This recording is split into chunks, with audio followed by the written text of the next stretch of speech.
Hey, Mark Romanack here for Lowrance Electronics. You know, if you want to get the most out of your sonar units, you're going to have to pay close attention to where you mount your transducers. A transducer on your boat, if it's mounted correctly, your units will operate flawlessly. If you get those transducers in just the wrong position, you'll have all kinds of performance issues. Let me talk a little bit more about that. Let's say, for example, you're running down the lake at high speed, and on your sonar screen, you're seeing a lot of clutter and a lot of interference. Chances are you have your transducer mounted too high. The transducer needs to be just below the level of the hull so it gets smooth, clean water running over it at high speed. So you're running down the lake and you look over your shoulder and you see this nasty rooster tail flying up behind you. That's a pretty good indication that you've got your transducer mounted a little bit too low. What you're going to want to keep in mind is that on the side of your transducer for a broad beam transducer, there's a line that runs right down the middle of that.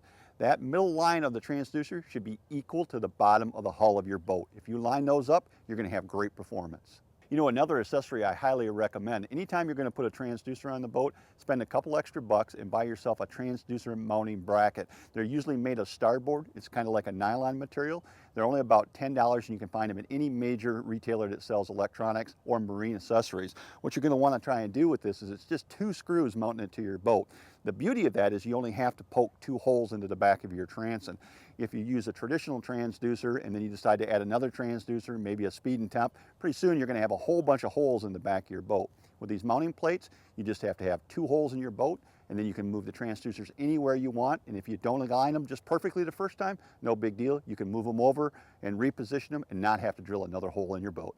One of the first considerations you want to keep in mind when you're mounting a transducer to a fishing boat is that the transducer needs to be approximately 12 inches from the center line of your prop. In other words, if you take your engine, trim it down, and measure from the center of the prop out to the right or the left of your boat, 12 inches off center is going to be an ideal location to mount that transducer.